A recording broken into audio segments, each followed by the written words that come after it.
What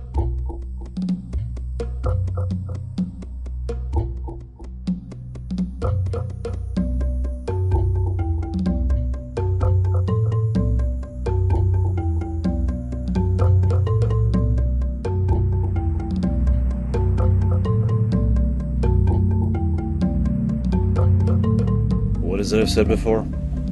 About Babylon 5? It can always get worse. Yeah. This is, in basically every way, the end of Londo's story arc. He's going to show up a couple more times, but no, it's over. He has concluded his story arc, and he is now in a position of the greatest power of the monarchy of the Centauri Republic, and he is powerless and worse.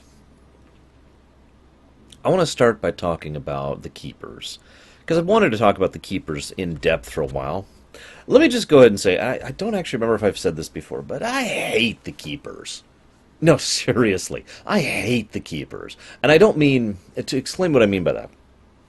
There's something in fiction that you hate, that you enjoy, and then there's something in fiction that you just want off your screen. That's how I like to phrase it. There's a difference between, looking at a villain, you're like, oh God, that's such a horrible character, and you want to see more of them.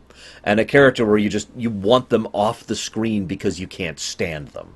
That's the difference. The Keepers are the latter category for me. I don't want them in Babylon 5. I actively think they don't work and fit in Babylon 5. My opinion. They're right up there with the Sarlaccs in Star Wars. I mean, the more you actually know about the Sarlaccs, and the Keepers actually, the more you think, what the hell? Why is this in my show? Or my movies, or whatever, right? My opinion. I'm sure plenty of people are going to disagree on that, and that's fine. But I can't stand these things. That's not just because they're disgusting. Let's think about this for a moment. So the Keepers have cloaking technology, or rather, the ability to affect your mind. I don't think they ever actually fully explain exactly what it is. But they do emphasize that they can only be seen if they wish to be seen. So the Keepers effectively cloak. So, next point. They can mind control you, more or less perfectly. And the longer they're in you, because they actually have a telepathic bond in addition to the physical bond. We find this out with Sheridan and Delenn's son in the future. I don't really feel like that's spoilers, because not only is it only be covered, but that's mostly in the book. I don't even remember the name of that book. But regardless, it's I want to say Peter David wrote it. But anyways, it's one of the few Babylon 5 books I actually enjoyed. Despite the subject material. But then again, I'm a huge fan of Peter David. Moving on. So, they're telepathic and can control you, and the longer they have you, the more they can control you. They regenerate, so that attempts to kill them or blast them off, no, they grow back. Somehow. They're basically Wolverine mixed with the Invisible Woman mixed with Professor Xavier. Can anyone else tell me why that's horrifically overpowered and just kind of weird of a thing? I mean, we have seen... I'm trying to think how to put this. I can buy the shadow ships being super strong. You know why? Because, A, it makes sense that an ancient race who has had a long time to perfect their tech has super strong ships, and B, they're not invincible. We can actually beat shadow ships, just like we can actually beat Vorlon ships. It's difficult.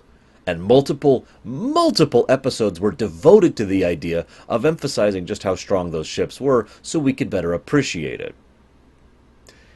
This is just cheating. In my honest, blunt opinion, the Keepers are, narratively speaking, cheating.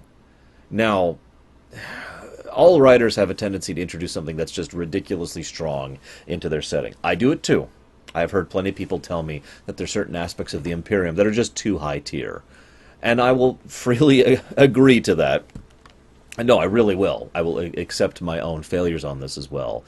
But most of those things are things that I wrote years and years ago when I was a less experienced writer, and I'm just kind of stuck with now because I don't want to retcon them out of existence.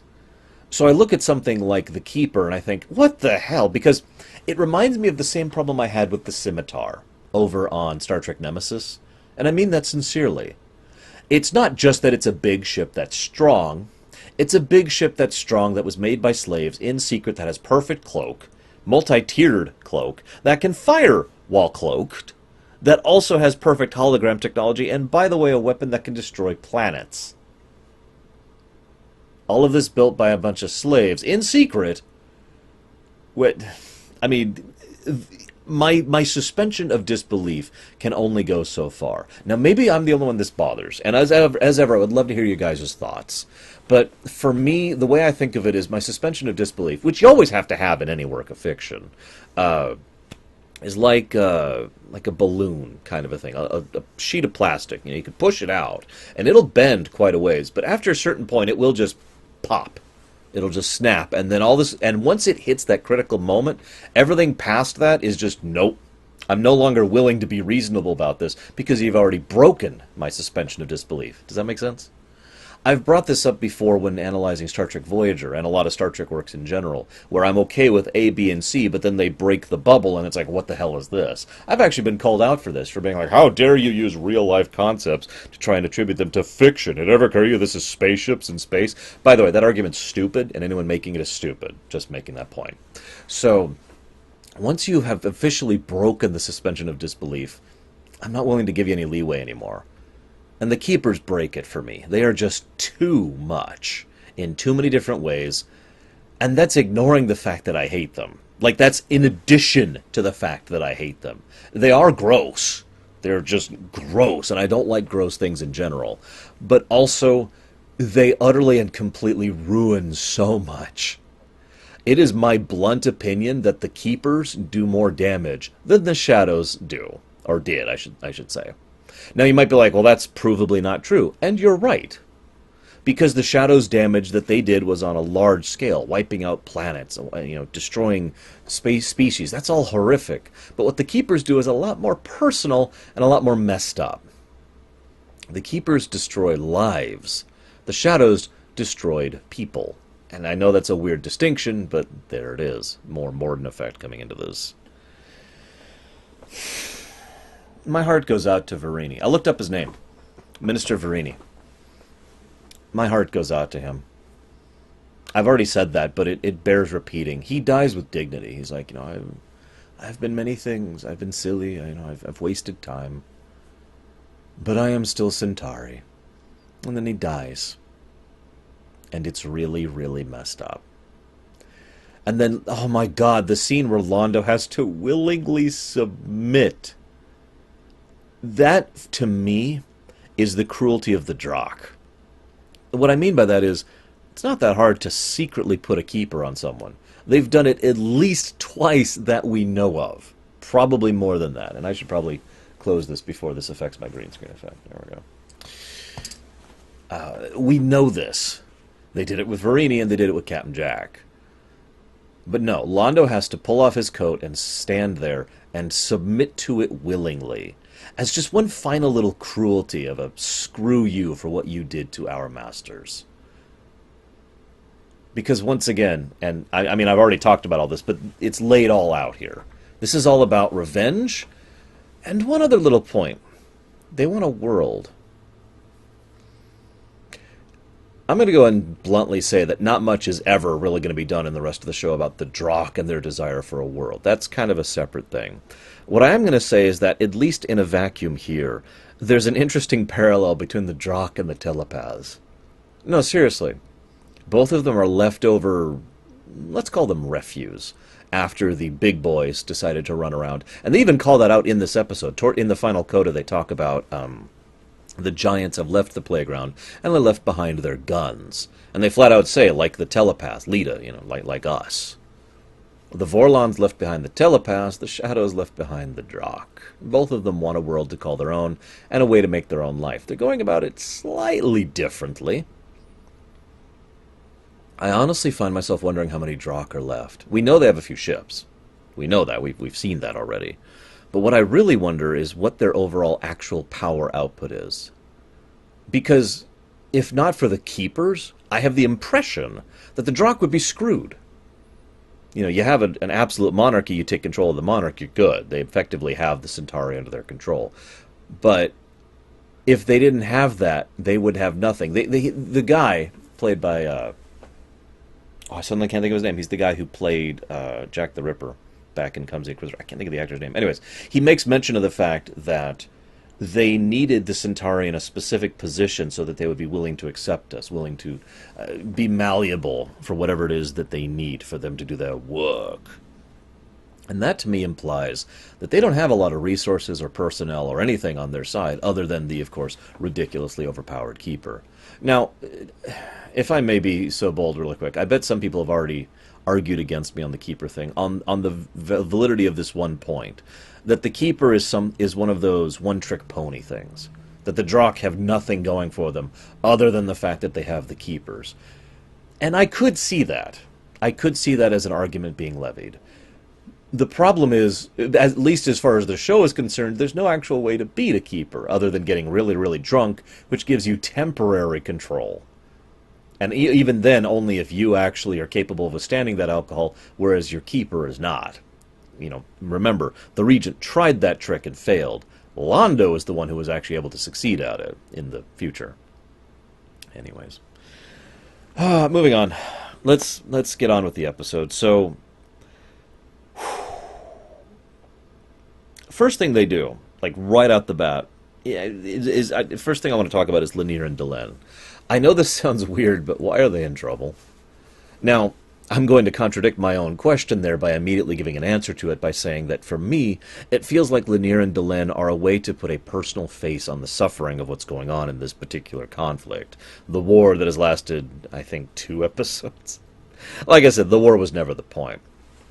But using Lennier and Delenn in a ruined bridge set and wounded and barely capable of functioning and desperate and dying is a way to try and showcase, at least in my opinion, what's going on with all those people back on Centauri Prime right now. What was happening to all those people on those transit vessels that the Drakh ships were attacking. And I'm just going to call them Drakh ships because they effectively were. A way to show a face on it, more than effect, again. That's my opinion on it. But I mention that because other than that one point, it doesn't really seem like them being in danger serves any real function.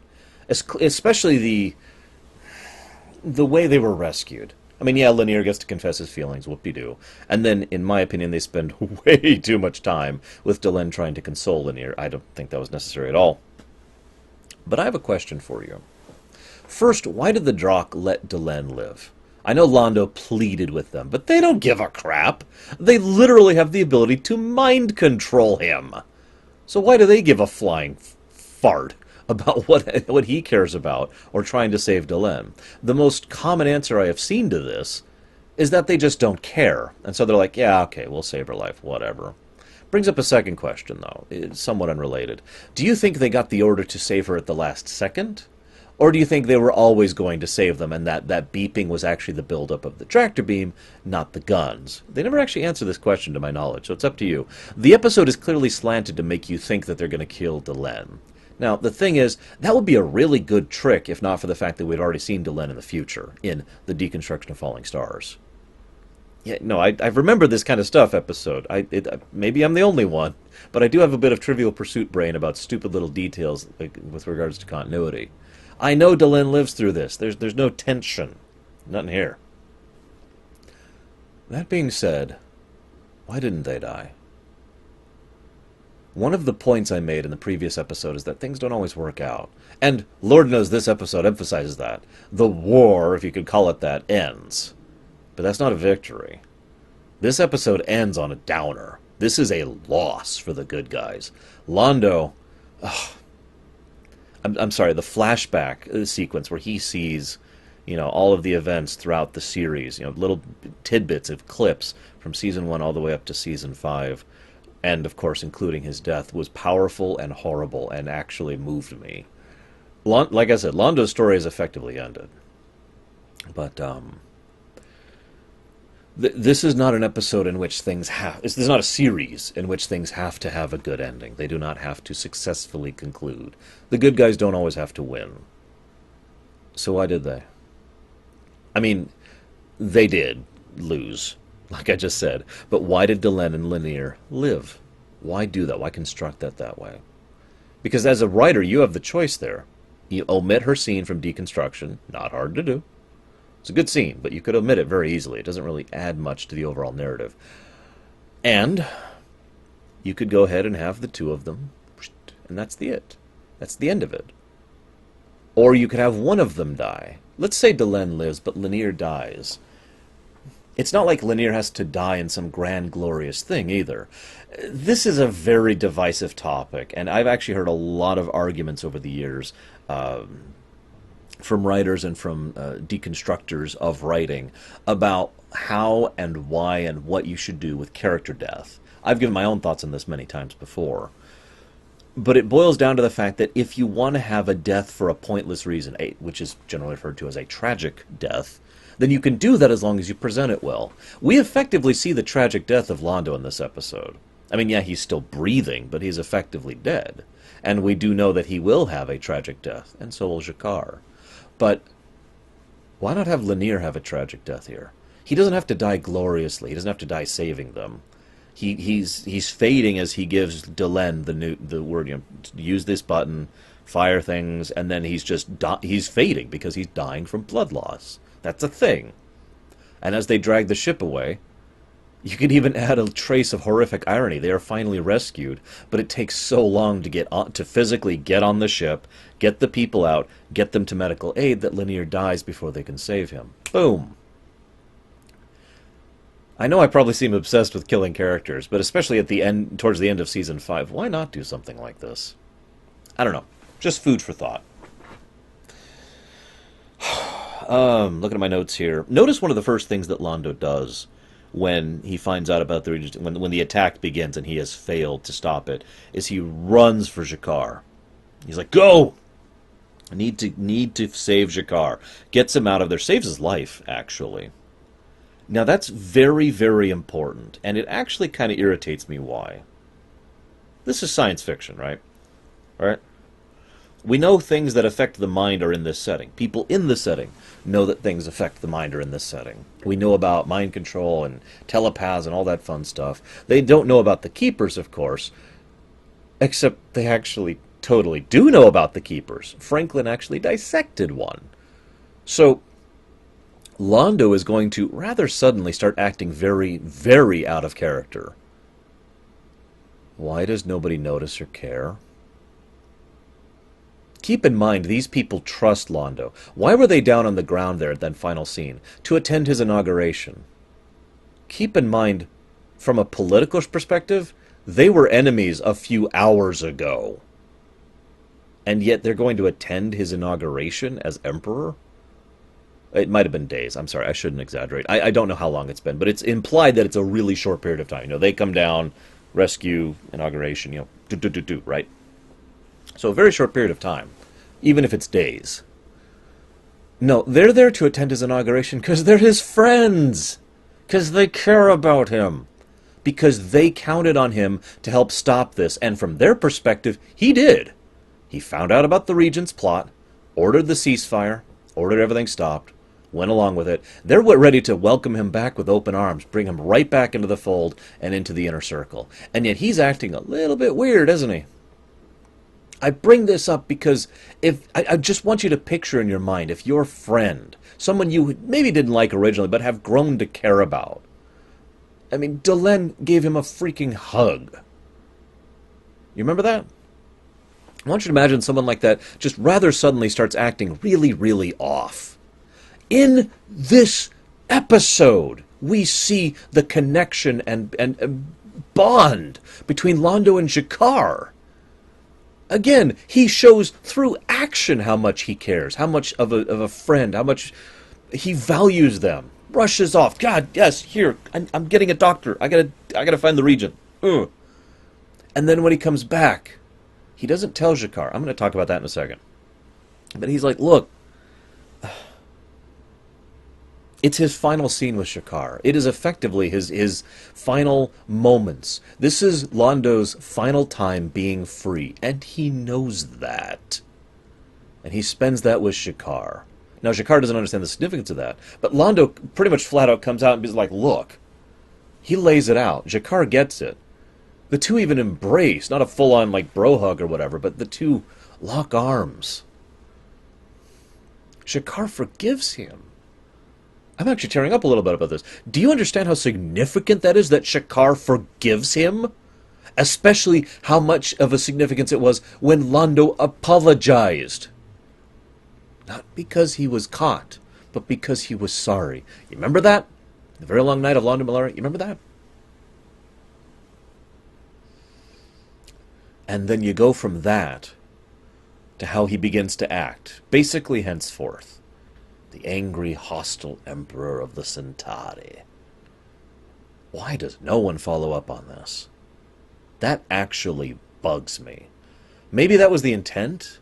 I mean, the intent was to follow up on it, and I mean, this is just a bad time to do it. Maybe he was planning that for like a side series or something. I mean, in the book I just referenced, they do actually kill the Drakh I just referenced, the one played by Wayne Alexander, whatever the hell his name is. But why not follow up on this? It drives me crazy. There is one interesting thing about this. Londo, of course, will be on screen a few times henceforth. You can always tell when it's Londo and when it's the Keeper talking. It's actually really obvious to us, the viewers. And credit to the actor, because he basically is now playing two characters. He's Londo when he's Londo. It's pretty obvious when he's being Londo. Anytime he's playing the Centauri Emperor, when you hear the hostility in his voice, when you hear that fervor, that politician, that's the Keeper. And so you can delineate what the Keepers want and the Drakh want versus what he is allowed to do. And, yeah. Also, funny little note, Veer is the one who came up with the idea to blockade the windows. Nice little touch there. So, a couple of little points that don't really fit into anywhere else before I finish this one off. First of all, they mentioned San Diego. It's actually really messed up. I probably should have brought this up earlier when we were talking about the Drakh and the telepaths being left behind. But the idea in universe is that San Diego was hit by a nuke attack by terrorists. One of the nukes that was left over after the dissolution of the Soviet Union. Now, the reason I bring that up and its interest is because that really is the situation they find themselves in. And it kind of helps to emphasize one of the underlying themes of Babylon 5 as a whole. This has been recurrent to the whole series. The idea that you can't just have advanced tech. You can't just have, amazing power or whatever. You need to earn it. You need to work yourself up to it. You need to understand it. This is actually a real-life philosophy. The idea that only someone who has gone through all that is necessary to build a great weapon of mass destruction can understand that they shouldn't use it. Now, whether you agree with that philosophy or not, that's just the mentality that's being portrayed here. It's also one of the reasons why the Prime Directive endured over in Star Trek. Phasers to caveman, right? We want to avoid that because they have no idea the consequences of what this technology can really do to them. Yes, I just spoke in favor of the Prime Directive. Believe it or not, it's not all bad. It's just, we'll get there, we'll get there. But I also bring that up because it's kind of related to the whole cycle of revenge thing that's mentioned. Implied in this episode. The Narn being played by Robin Sachs, great to see him as usual, does a great job of manipulating Sheridan into a corner. They have just attacked a civilian target. The military fleet for that civilian target is now on retreat, back to defend against them. Now, why is that a great strategy? Well, because you've basically just forced everyone's hand. The whole point, militarily, of attacking Centauri Prime is to force the enemy to maneuver according to you. This is actually a very valid strategy in many different aspects. In fact, I bet some of you out there could understand this from a MOBA perspective. It's called the counter rush. At least that's what I call it. I don't actually know what the proper name is. Forgive me. For example, let's say you've got a bunch of the enemy team is attacking the north lane, and they're really pushing through there. Well, you could try to defend where they are, or you could attack the southern lane where they aren't, and push all the way to their core, basically forcing them to come back and defend against you on your terms, which also not only puts them on the defensive instead of you, but stops their advance. It's a very valid strategy. I see it used many times in many games and in real life. And that is exactly what the Narn, and possibly the Drazi, but probably mostly the Narn, are doing here. We attack your home. Now you have to come to us, because we're just going to sit here and keep bombing if you want. Oh, by the way, our allies, if you don't defend us, we're screwed. And then the Centauri have a much stronger force. Checkmate. It's a very cold, calculating, brutally horrible military decision that you can kind of see the strategy behind. And of course, the other side of this is they attack a civilian target, not just to draw the defensive forces back, but to ensure that those defensive forces attack, to try and engineer a situation by perpetuating an atrocity in order to ensure that there is no peace. There's no, oh, we'll work this out. No, you have to fight now because we just bombed your homes. The only reason that doesn't work is because, well, let's be honest, the Drakh pretty much engineered this so that there was a fall guy, and once fall guy took the blame, the rest of it was allowed to kind of go away. I keep paralleling Centauri Republic to Germany, World War I especially. Well, now the Centauri Republic has to pay reparations so bad it will hurt their economy on a large scale.